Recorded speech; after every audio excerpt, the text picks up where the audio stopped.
மீடியால என்ன பேச போறா ஏது பேச போறாலும் ரெண்டாவது, அவர் பேச ஆரம்பிச்சா முதல் வார்த்தை மன்னிப்பு கேட்டுட்டு தான் பேசணும்.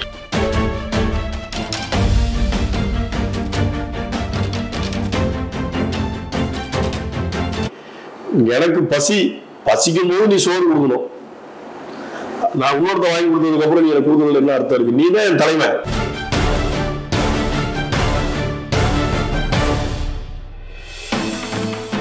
நல்ல வேனு கேரவன் தான் ரெடி பண்ணி கொடுத்துட்றாங்க.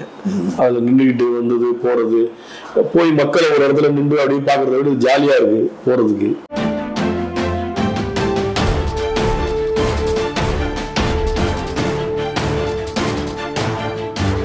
திட்டினியோ அவங்கள நீ திட்டத்தை ரசிச்சு கை தட்டின பத்தியா, அவன் தான் எனக்கு வந்து உதவி செய்யறான்.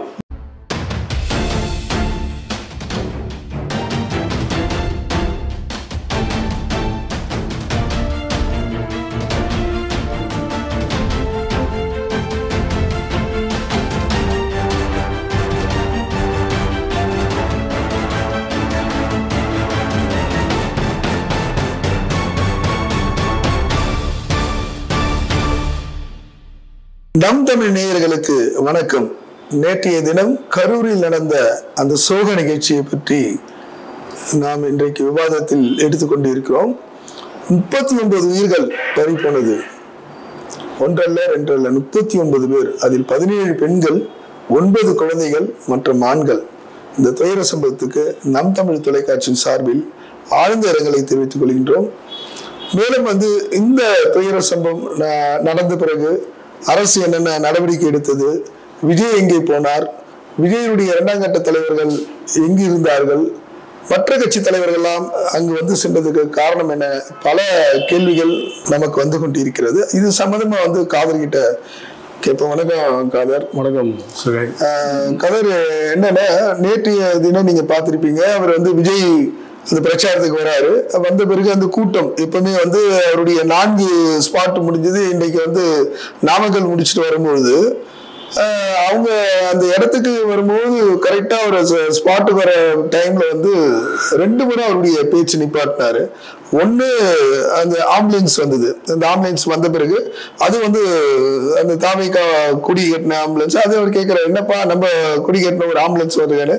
அந்த ஆம்புலன்ஸ்ல உள்ள பார்த்தா ஆட்கள் யாரும் இல்லை அப்படின்னு சொல்றாங்க. ரெண்டாவது அந்த வாட்டர் கேன்லாம் யூஸ் பண்ணாங்க. அவர் பேசிட்டே இருக்கும்போது ஒரு பெண் மயக்கம் அடிச்சு வந்ததுனால அவர் உடனே அந்த பேச்சு நிப்பாட்டிட்டு பாட்டில வீசுறாங்க. தண்ணி பாட்டில வீசும்போது விஜய் கையில இருந்து அந்த தண்ணி பாட்டில் வருதுன்னு சொல்லிட்டு பல பேர் முண்டி அடிச்சுட்டு வாங்கினா அதுவும் ஒரு சம்பவம் அப்படின்னு சொல்றாங்க. அதுக்கு அடுத்தது என்னன்னா, அந்த ஜென்ரேட்டர் அந்த ஆம்புலன்ஸ் வர டைம்ல ஒரு ஜென்ரேட்டர் ரூம் இருக்கு.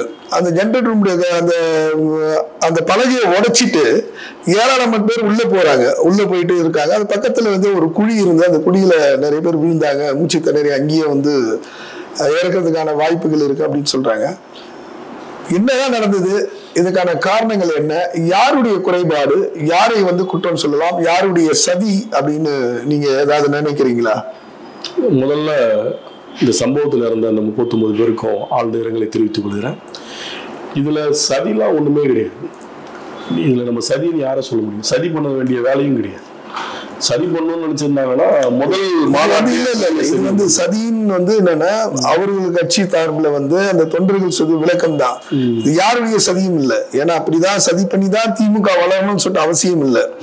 இப்பேற்பட்ட உயிர் பலிக்கெல்லாம் அரசியல் யாரும் பண்ண மாட்டாங்க. அது அவங்க அறியாமையில பேசுறது, வார்த்தைகள்ல முதல்ல இந்த கருத்து மோதல் மட்டும் இருக்குமே வேண்டி. கண்டிப்பா முதல்ல இந்த பிரச்சனைக்கு பேஸ் எங்க இருந்து ஆரம்பிக்குதுன்னா, 8:30 மணிக்கு நாமக்கல், 12:30 மணிக்கு கரூர்னு ஏற்கனவே லெட்டர் கொடுத்து பர்மிஷன் வாங்குறாங்க. அதுல அவங்க டிக்டேட் பண்ண ஒரு 4-5 இடத்த போலீஸார் இல்ல இந்தந்த இடம் நீங்க வச்சுக்கீங்கன்னு சொல்லி, எப்போதுமே அது போலீஸுக்குன்னு ஒரு ஸ்பாட் வச்சிருப்பாங்க.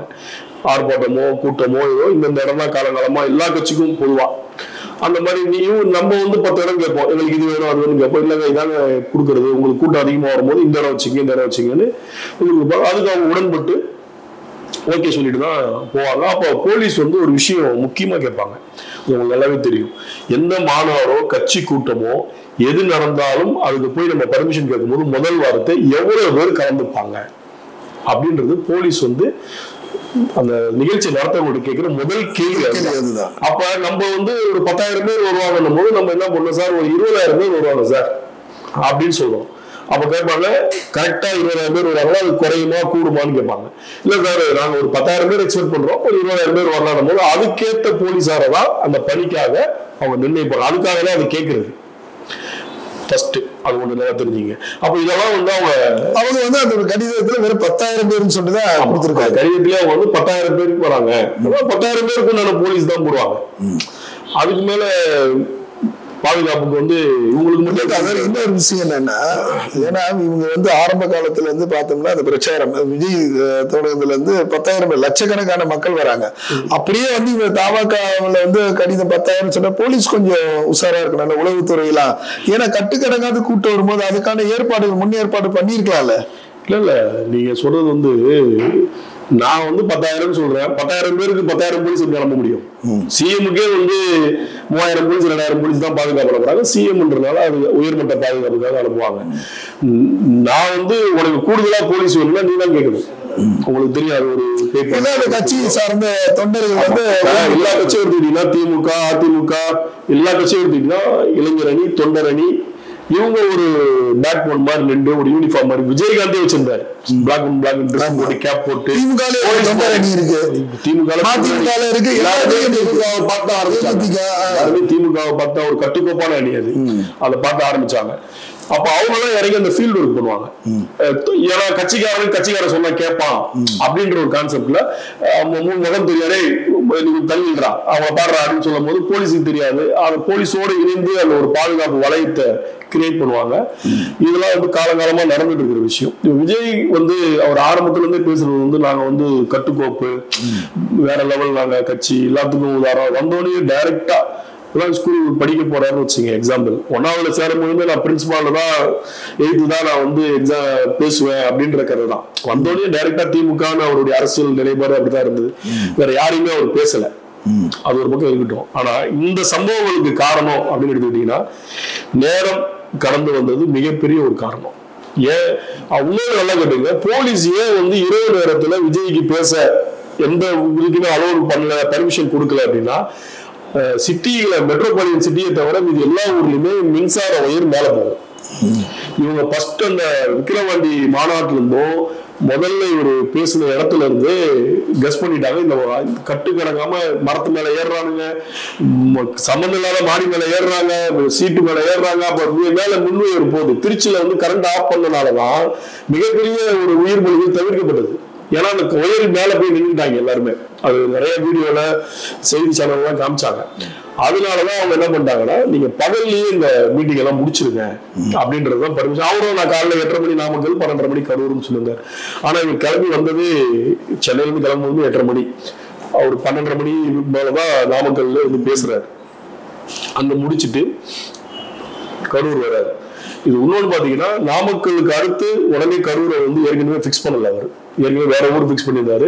3 நாளைக்கு முன்னாடி தான் கரூர்ல பிரச்சாரத்தை அப்படியே பண்ணிடணும்னு சொல்லி பர்மிஷன் கேட்கறாங்க. அந்த அன்னைக்கு அன்புமணி ராமதாஸ் நடைபயணம் இருந்தது. அவர் வந்து அதை கேன்சல் பண்ணி விஜய் கொடுத்துட்டாரு. அந்த டேட் அவருக்கு ஒதுக்குனாங்க. அதுதான் கரூர் வராரு. அதுக்கு முன்னாடி கரூர்ல வந்து அந்த ரவுண்டானம் பைபாஸ் ரவுண்டானம் சொல்லுவாங்க.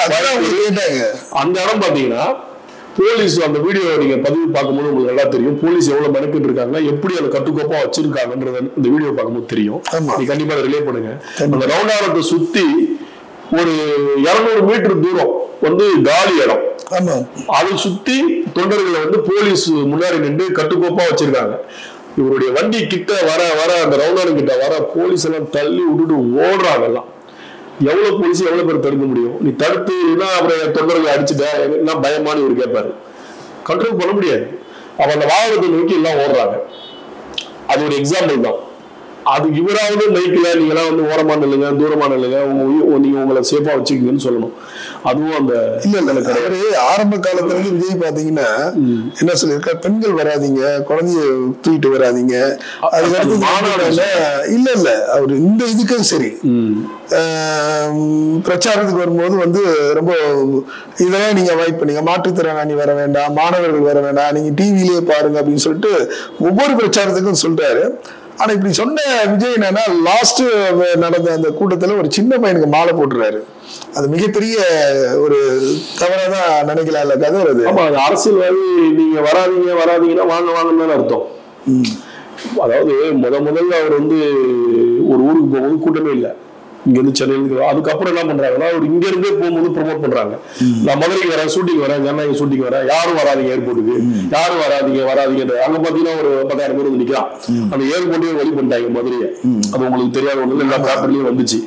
அப்ப நீங்க வராதிங்க, கர்ப்பிணி வராதிங்க, லேடி வராதிங்க அப்படின்னா வாங்கன்னு தான் அர்த்தம். அதுதான் அந்த அரசியல் தானே. அரசியல் நடிகரா இருக்கும்போது கதை வேறங்க, அரசியல்வாத வந்துட்டோம்னா அரசியல் தான் பண்ணி ஆகணும், அதுல ஒண்ணும் பண்ண முடியாது. இல்ல இவர் வந்து அரசியலுக்கு தகுதி இல்லாத ஆளு தானே இப்ப சொல்றாங்க. இந்த இவ்வளவு சம்பவத்துக்கு பிறகு இதே வந்து என்னன்னா நீங்க பாருங்க, இந்த சம்பவம் கேள்விப்பட்ட பிறகு நேற்று நைட் என்ன பண்றாங்கன்னா முதலமைச்சர் இரவோடு இரவாக வந்து தலைமைச் செயலகத்துக்கு வராரு. அங்க இருக்கக்கூடிய காவல்துறை அதிகாரியை பாக்குறாரு, IAS ஆபீசர் எல்லாம் பார்த்து ஒரு மீட்டிங் வச்சு இம்மீடியட்லா வந்து நிவாரணம் 10 லட்சம் ரூபாய் வந்து இறந்தவங்களுக்கு, காயப்பட்டவங்களுக்கு வந்து 1 லட்சம் ரூபாய் சொல்லிட்டு நைட்டோட நைட்டு வந்து தனி விமான மூலமா வந்து கரூர் போறாரு. அங்க இருக்கக்கூடிய பாதிக்கப்பட்டவர்களை சந்திக்கிறாரு, எந்தவருக்கு மலர் வாழை வைக்கிறாரு. இந்த இது போகுமோ அடுத்தது வந்து எடப்பாடி அவர்களும் வந்து தன்னுடைய பிரச்சாரத்தை வந்து கேன்சல் பண்ணிட்டு அவங்களுடைய கட்சிக்கார அந்த விஜயபாஸ்கர் முன்னாள் அமைச்சர் வந்து கரூர் மாவட்டத்தை சார்ந்தவர் உடனே அங்க போய் பார்க்கணும் அப்படின்னு சொல்றாரு. அண்ணாமலை அவர்கள் வந்து என்ன பண்றாங்கன்னா இலங்கையுடைய அந்த டூர் முடிச்சுட்டு இன்றைக்கு வந்து மதுரைக்கு வந்து அங்க இருக்கக்கூடிய பாதிக்கப்பட்ட மக்களை பாரு பல்வேறு கட்சிகள் வந்து தன்னுடைய கண்டனத்தை அந்த இரங்கல் எல்லாம் தெரிவிச்சிருக்க சூழ்நிலை விஜய் வந்து அதுக்கு வந்து ஒரே எக்ஸாம்பிள் இதுதான் முதிர்ச்சியான அரசியல்வாதிக்கும் அரசியல்வாதியாக முயற்சி பண்றவங்களுக்கும் உள்ள வித்தியாசம். இவங்கெல்லாம் முதிர்ச்சியானவங்க, அது கட்சி பாகுபாடு இல்லாம இறந்துட்டாங்கன்னு உடனடியா சிஎம் வராரு, துபாயில இருந்து கேன்சல் பண்ணிட்டு துணை சிஎம் வராரு, செந்தில் பாலாஜி அந்த ஸ்பாட்டு போயிட்டாரு, அமைச்சர்கள்லாம் வந்துட்டாங்க, ஹாஸ்பிட்டல்ல பாக்குறாங்க, ட்ரீட்மெண்ட் இன்னொன்னு அறிவிக்கிறாரு, கரூர்ல இருக்கிற பிரைவேட் ஹாஸ்பிட்டல்ல ட்ரீட்மெண்ட் எல்லாம் ஃப்ரீ, அங்க கொண்டு போய் சேருங்கன்றாங்க. அப்ப இது வந்து ஒரு தாவைக்கா தொண்டர்கள் ரசிகர்கள் சொல்லி ஒதுங்கல, இது என் மக்கள், என் மாநிலத்தை சேர்ந்தவங்க, அவங்க எந்த கட்சியாவது இருந்துட்டு போட்டாங்க, ஃபர்ஸ்ட் அவங்களை காப்பாற்றணும் அப்படின்ற மெனக்கெடு தான் தமிழ்நாடு அரசு முதல்ல எடுத்து செஞ்சிருக்கிறாங்க. அதுக்கு நம்ம வந்து கண்டிப்பா பாராட்டு செய்யணும். பாராட்ட மனநிலை கூட நீ கம்முன்னு வாயை பத்திட்டு இருக்கணும், அதை நீ அலிகேட் பண்ணக்கூடாது. இது வந்து பொதுவான கருத்து, ஒரு மனிதநேய விஷயம். இதுல என்ன அரசியல் பண்றது? இப்ப ஒரு 10 லட்சம் ரூபாய் அறிவு சொன்னால அந்த குடும்பம் எல்லாம் சேர்ந்து திமுக போட்டு போட்டுருவாங்களா? அதை எதிர்பார்த்து பண்ணல. ஒரு அம்மா வந்து ஒரு குழந்தை இருந்திருக்கு, அந்த அம்மா வந்து என்ன பண்றாங்கன்னா ஒரு செய்தியாளர்கிட்ட பேசும்போது எங்க விஜய் அண்ணா மேல எந்த தப்பும் இல்லை அப்படின்னு சொல்லும் போது வருத்தமா இருக்கு. அதுதான் வந்து அவங்களுக்கு வந்து அனுபவமே கிடையாது. 13 வயசு குழந்தை இருந்து 1 மணி நேரத்துல பேட்டி கொடுக்குது. நம்ம குடும்பத்துல யாரோ உறவினர் இருந்தா கூட 2 நாள் நமக்கு துக்கமா இருக்கும், அதை நினைச்சு ஃபீல் பண்ணிட்டு இருக்கோம். 1 மணி நேரத்துல ரிலாக்ஸா பேசுது அந்த அம்மாவோட குறை சொல்ல. அப்ப எந்த அளவுக்கு மனசுல வந்து அது இருக்கட்டும், அவருக்கு தலைவரை நேசிக்கிறாங்க, தப்பு கிடையாது. ஆனா நீங்க இந்த இடத்துலயுமே நீங்க வந்து யாரையோ ஒருத்தர் அலிகேட் தான் பண்றீங்களே தவிர உண்மையான பிரச்சனைக்கான தீர்வை நீங்க சொல்லவே மாட்டீங்க. உன்னோட வந்து பெரிய விஜய் பண்ண பெரிய தவறுங்களா அப்படின்னு பாத்தீங்கன்னா, அந்த சம்பவத்துக்கு அப்புறம் ஒரு ஹாஸ்பிட்டல் போயிருக்கணும். ஹாஸ்பிட்டல் போய் உன் நெஞ்சில் குடியிருக்கும்னு சொல்லி அவங்க குடும்பத்துல செத்து போனா உன்னை பார்க்க செத்து போனா. அப்ப நீ நின்று அந்த ஹாஸ்பிட்டல்ல பரபரப்பா நின்று செந்தில் பாலாஜி நின்ற மாதிரி நீ நின்றுக்கணும். உன்னை யாரு அடிக்க போறாங்களா? அடிச்சாலும் வாங்கி இருக்கணும், தப்பே கிடையாது. நின்று நீ அந்த ஃபீல்ட் ஒர்க் பண்ணியிருந்தா நீ ப்ராப்பர் அரசியல்வாதி. பயந்துட்டாரு அவர். என்னன்னா நான் கேள்விப்பட்டது என்னன்னா அவருடைய சக நடிகர்கள் மூலமா வந்து முதல்ல வந்து ஏன்னா சாதாரண ஆந்திரால வந்து ஒரு 2 பேர் இறந்த பிறகு வந்து அந்த நடிகர் வந்து ஹீரோ வந்து அரசியல்ல வந்து இறந்துட்டாங்கன்னு சொல்லி 39 பேரு ஆமா தூக்கி வச்சாங்கன்னா காலத்துக்கு உள்ள இருக்கணும். அந்த பயம் இவருக்கு வந்த பிறகு அவருடைய தரப்புள்ள உதயநிதி ஸ்டாலினை வந்து சந்திச்சு இது போல எப்படியாவது வந்து அந்த கேஸ்ல இருந்து ஏதாவது நீங்க பண்ணுங்க அப்படின்னு சொல்லிட்டு ஒரு மூத்த நடிகரும் வந்து பேசியிருக்காங்க அப்படின்னு ஒரு தகவல் வந்து பேசியிருக்கலாம். ஏன்னா ஏன் பயம்? அரசியல் வந்த பிறகு இந்த பயம் தேவையா? அதான் உண்மை நம்பி வந்து 39 உயிர்கள் 1 2 இல்ல 39 கவலைக்கிடமா இருக்காங்க. நல்லா ஆகணும்னு நம்ம நினைக்கிறோம் சொல்றோம். ஏன்னா ஸ்பாட்ல போயிருக்கணும், அந்த இடத்துக்கு அடக்கம் பண்ற இடத்துக்குன்னா போயிருக்கணும். நிச்சயமா அவர் வந்து உடனடியா அந்த ஸ்பாட்டுக்கு போயிருக்கணும். அட்லீஸ்ட் அவர் போல மன உளைச்சல் ஏதோ செகண்ட் தலைவர்கள் இருக்காங்கல்ல, இந்த முசி ஆனந்த் ஆதரவு முசி ஆனந்த் போன் வந்து சுவிட்ச் ஆஃப்தான். எங்க தெரியல, ரெண்டாவது தலைவர் எங்க இருக்காருன்னு தெரியல. ஹாஸ்பிட்டல்ல போய் கட்சிக்காரனுக்கு ஆறுதல் சொல்லல. நீ திட்டுறதுலாம் திமுகவை, கடைசியில அங்க நின்று வேலை பார்த்ததெல்லாம் திமுக தான். இது கட்சி பாகுபாடை தாண்டி சொல்றேன். ஆமா, எல்லா கட்சியும் அதிமுக சார்ந்தவங்க, திமுக இன்னைக்கு என்னன்னா இந்த நேஷனல் இஷ்யூ இருக்கக்கூடிய ஜனாதிபதி அந்த அம்மா வந்து இரங்கல் தெரிவிச்சிருக்காங்க. துணை ஜனாதிபதி ராகுல் காந்தி சம்பவம் நடந்து 1 மணி நேரத்துல பிஎம்ல இருந்து பிரசிடன்ட் வந்து அனுபவம் தெரிவிச்சிட்டாங்க. இவரு திருச்சி போய் பிளைட் முடிச்சு சென்னை வீட்டுக்கு வந்து அதுக்கப்புறம் நைட்டு 12:30 மணிக்கு ஒரு எக்ஸ்ல ஒண்ணு போடுறாரு. எனக்கு வந்து இதாகி போச்சு அதாகி போச்சு உங்களுடைய இறப்பு வந்து அப்படின்னு எப்ப ட்விஸ்ட் போடுறாரு. காலையில சட்ட ஆலோசகரெல்லாம் வச்சு பேசி அதுக்கப்புறம் கவர்மெண்ட் நைட்டே அறிவிச்சிருச்சு 10 லட்சம் ரூபாய். இவர் காலையில உட்காந்து பேசி மதுரை கோர்ட்ல ஒரு இது ஒண்ணு ஃபைல் பண்ணிட்டு 20 லட்சம் ரூபா அப்படின்னு அறிவிக்கிறாரு. இதுக்கே இவ்வளவு டிலே? நீங்க தான் உச்ச நடிகர், கோடி கணக்குல பணம் வச்சிருக்கீங்க. நீங்க திருச்சியில வந்து நிருபர்கள் கேள்வி கேட்டாங்க, சார் 30 பேர் இறந்துட்டான்னு கேட்கும்போது அங்கேயே அறிவிச்சுட்டு போலாமே. ஆமா இறந்துட்டாங்க, எனக்கு ரொம்ப கஷ்டமா இருக்கு, நான் அவங்களுக்கு எல்லாம் இமிடியேட்டா நான் வந்து 20 லட்சம் ரூபாய் நிவாரணம் அறிவிக்கிறேன், நாளைக்கு அவங்களை நான் வந்து இருக்கிற வசதியெல்லாம் விட்டு மக்களுக்காக வந்து பண்ணுவேன் அப்படின்னு சொல்லிட்டு கோடிக்கணக்கான ரூபாய் வந்து இவர் கொடுத்துருக்கலாம். ஒரு ஆளுக்கு 1 கோடி கொடுத்துருக்கலாம். இவருக்கு வந்து விஜய்க்கு வந்து ஒரு சாதாரண விஷயம் தான் அது. அந்த 20 சரி அவங்களுடைய கட்சி இது வந்து என்னன்னா இந்த நேரத்துல நான் தரேன் அப்படின்னு சொல்லிட்டு சொல்றாரு. இவரு இப்ப இறந்தவங்களுக்கு தான் உடனடியாக அறிவிச்சிருக்காரு. ஏற்கனவே விக்கிரவாண்டியில ஆக்சிடென்ட்ல இறந்தவனுக்கு கொடுக்கல, அந்த கார் உடஞ்சு போச்சு முதல்ல, அவனுக்கு ஒன்னும் கார் ரிட்டர்ன் பண்ணி கொடுக்கல. இதாவது ரொம்ப பெருசானனால அறிவிச்சிருக்கிறாரு உடனடியாக 20 லட்சம் ரூபான்னு சொல்லி. ஏன்னா பிஎம்ஏ வந்து அவருடைய 2 லட்சம் ரூபாய் வந்து ஆமா அனௌன்ஸ் பண்ணிருக்காரு, அறிவிச்சிருக்காரு. 50,000 ரூபாய் ஏதோ சம்திங் அடிப்பட்டவங்களுக்கு 20,000 ரூபாய் சம்திங் கொடுக்குறாரு. இதெல்லாம் அறிவிச்சிட்டாங்க. பணம் செகண்டரி சலை. நம்மளை பொறுத்த வரைக்கும் அந்த பணம் அந்த உயிரை போனதுக்கு ஈடு செய்ய விஷயம். பணம் செகண்டரி. அது வந்து ஒரு சின்ன ஆறுதல் மாதிரி அரசால் முடிந்ததோ இல்ல அந்த கட்சி தலைவரால் முடிஞ்சதோ உதவிங்கிற மாதிரி செய்வாங்க. ஒரு தகப்பா இருந்திருப்பான், 3 பிள்ளைங்க இருக்கும், பொண்டாட்டி தனியா இருக்கும், வாழ்வாதாரத்துக்கு என்ன செய்வாங்க, அந்த பணம் உங்களுக்கு யூஸ் ஆகும்.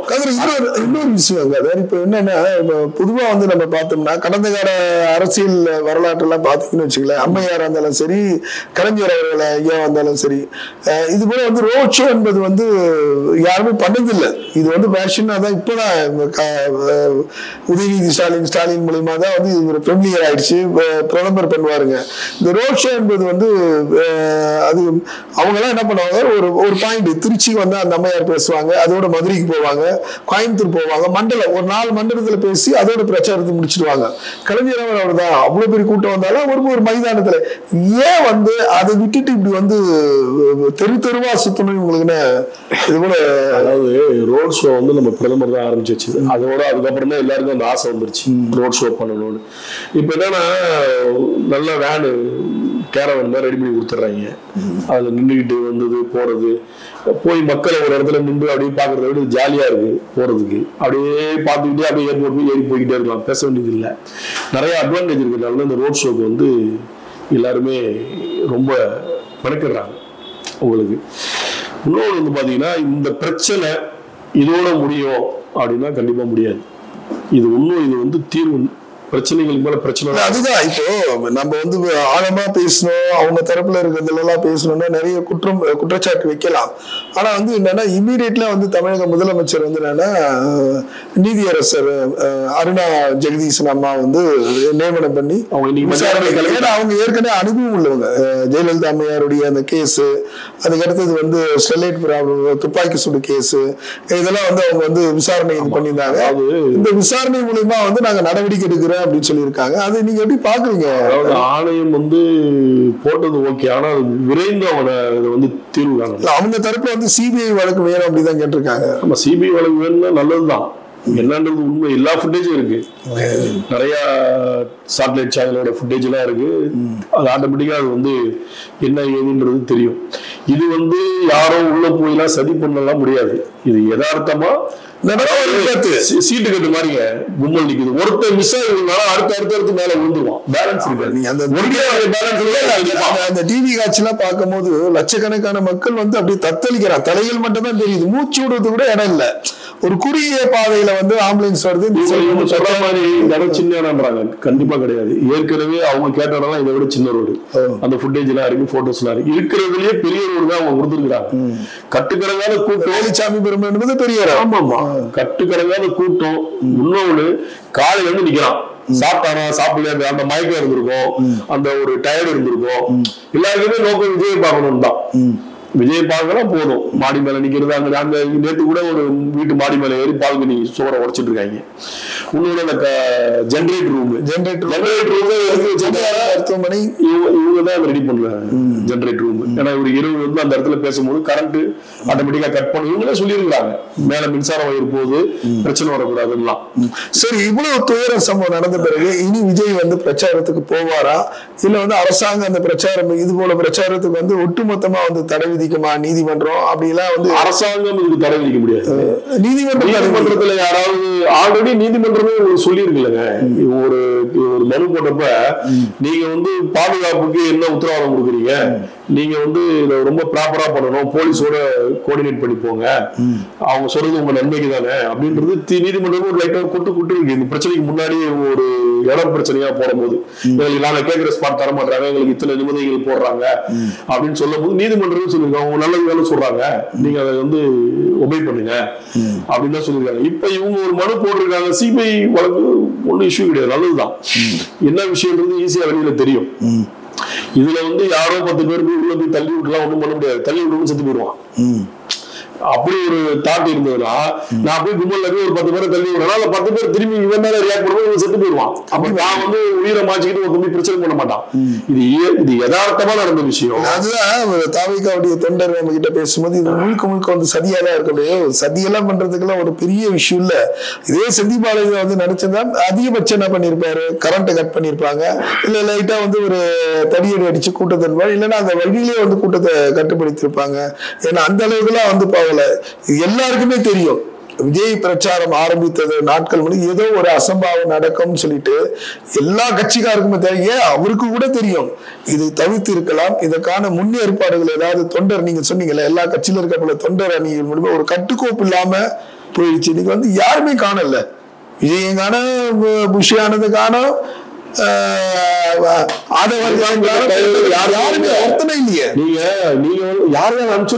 சின்ன ஒரு உயிர் பலிக்கே வந்து காணாம போன தாவிகா தமிழ்நாட்டை எப்படி காப்பாத்துவாங்க சொல்லிட்டு நம்புவாங்க. பெரிய உயிர் அதுதான் சொல்றேன். ஆனா வந்து இந்த கட்ஸ் வேணுங்க. இனிமேல் நீ போய் பாடிக்கு மாலை போடுறதோ அந்த வீட்டுல போய் காசு கொடுத்து போடுறதெல்லாம் செகண்டரி. எனக்கு பசிக்கும் போது நீ சோறு கொடுக்கணும். நான் இன்னொருத்த வாங்கி கொடுத்ததுக்கு அப்புறம் நீ எனக்கு கொடுக்கறதுல என்ன அர்த்தம் இருக்கு? நீ தான் என் தலைமை, நான் உன்னை பார்க்க தான் வந்தேன், உனக்காக தான் என் குடும்பத்துல ஒருத்தர் இழந்து நிக்கிறேன். அப்ப நீ வந்து எனக்கு ஆர்வம் சொல்லாம நீ யார திட்டினியோ அவங்கள நீ திட்டத்தை ரசிச்சு கை தட்டின பத்தியா, அவன் தான் எனக்கு வந்து உதவி செய்யலாம். அப்ப நான் யார தலைவன் கொண்டாடணும்? அந்த தொண்டருக்கு ஒரு கேள்வி கண்டிப்பா போகல, கண்டிப்பா போயிட்டு இருக்கணும்ல. அப்ப நீ அரசியல் ஒன்றும் பக்குவப்படல விஜய். அரசியல்ல வந்து விஜய் அரசியலுக்கு அப்படி கூட எடுத்துக்கலாம். இன்னும் அந்த பக்குவம் இல்ல. அவர் என்ன நினைச்சுக்கிட்டாருன்னா இந்த கும்பல் எப்போதுமே நல்லா தெரிஞ்சீங்க சார். இன்னைக்கு வந்து அப்பாவி இளைஞருங்க எல்லாமே பாத்தீங்கன்னா விஜய் மேல அவ்வளவு ஒரு வெறித்தனம். எல்லாத்துக்கும் அந்த கை குழந்தை வந்தாலே கூட்டம் வருதுங்க. ஐயோ செம்ம. நீங்க அது நம்ம வந்து நீங்க சொல்ற அரசியல் இதுக்காக பண்றாங்க. ஆனா ஒவ்வொரு இது திருச்சிக்கு பிறகு பாத்தீங்கன்னா யாரும் வந்து கரூர்ல இது போல ஒரு கூட்டம் சேரும் யாரும் எதிர்பார்க்கல. இன்னொன்னு ஒரு தகவல் சொல்றாங்க. என்ன சொல்றாங்கன்னா அந்த டைமுக்கு வரதை விட டிலே பண்ணி வரும்போதுதான் கூட்டம் ஒண்ணு சேரும் அப்படின்றது சொல்லப்படாத ஒரு விதி மாதிரி தாவைக்கல இருக்கான். கரெக்டா 9:09 வராருன்னு ஒரு 3 மணி நேரம் லேட் பண்ணாலும் இன்னும் கும்பல் அதிகமாகும். வந்து விஜய் வீட்டு வாசல்ல வந்து போலீஸ் பாதுகாப்பு, ராணுவ. ஏன்னா இன்னொரு விஷயம் என்னன்னா இன்றைக்கு ஒரு மாணவர் அமைப்பு வந்து ஆர்ப்பாட்டம் பண்ணாங்க, கொலைகாரனை வெளியில வா அப்படின்னு சொல்லிட்டு. சோ விஜய் இதுக்கெல்லாம் வந்து என்ன பதில் சொல்ல போறாரு? உண்மையில வந்து அந்த அந்த கட்சி தொண்டர்கள் இழப்பு என்பது வந்து அவருக்கு மட்டும் இல்ல, இங்க பொதுவாகவே தமிழகத்தை சார்ந்த இந்தியா முழுக்க வந்து ஒரு அதரவழிவு ஏற்பட்டிருக்கு. இதுக்கெல்லாம் வந்து விடைவு தீர்வுனா அது விஜய் மட்டும் தான். மௌனம் சார்க்காமல் இனியாவது வந்து மக்கள் முன்னாடி வந்து அவர் என்னதான் இதே உடஞ்சி போயிருந்தாலும் சரி, எனக்கு என்னதான் கவலை இருந்தாலும் சரி, ஆனா வந்து நீங்க சொல்றாப்புல வந்து ஒவ்வொரு வீட்டுக்கத்தையும் ஒரு தட்டி அவங்க காலில் இருந்து மன்னிப்பு கேட்கணும். ஒரே தேர்வு இப்போதைக்கு விஜய் வந்து மீடியால என்ன பேச போறா ஏது பேச போறாலும் ரெண்டாவது, அவர் பேச ஆரம்பிச்சா முதல் வார்த்தை மன்னிப்பு கேட்டுட்டு தான் பேசணும். ஏன்னா அவருக்காக விடப்பட்ட உயிர் வேற யாருக்காகவும் வரல. அவன் பார்த்துட்டு போகும்போது பைக்ல போகும்போது ஆக்சிடென்ட் ஆகல. உன்னை பார்க்கும்போது உன் கண் முன்னாடி நீ மேல இருந்து கீழே பார்க்கும்போது உன் கண் முன்னாடி இறந்து போயிருக்காங்க. கண்டிப்பா. அப்ப நீ அந்த விஷயத்த வந்து எந்த மாதிரி டீல் பண்ணணுன்றது உங்களுக்கு இன்னும் நிச்சயமா அரசியல்வாதிகளை கூட வச்சுட்டு அரசியல் பண்ணுங்க. கண்டிப்பா நிச்சயமா உங்களுடைய வளர்ச்சிக்கும் உங்களுடைய அரசியல் ஆசைக்கும் அப்பாவி தொண்டர்களையும் அப்பாவி ரசிகர்களையும் பொதுமக்களையும் பலியிடாதீங்க. இதுதான் நாங்க சொல்ல வர கருத்து. இது வந்து விஜய் கட்சிக்கு மட்டுமல்ல, இனி வரும் காலங்கள்ல வந்து அரசியல் ரோட் ஷோ பண்ணக்கூடிய எண்ணக்கூடிய அந்த கட்சிகள் அவங்களுடைய முடிவெல்லாம் மாத்திக்கிட்டு முன்னாடி எப்படி வந்து அம்மையார் பண்ணாங்களோ இல்ல கலைஞர் பண்ணாங்களோ ஒரு பொதுக்கூட்டம் போல மக்களை சந்திங்க, உங்களுடைய குற்றச்சாட்டை வைங்க, தேர்தலையும் நீங்க சந்திங்க என்பதுதான் அனைவருடைய ஆசை. நன்றி சாதர்.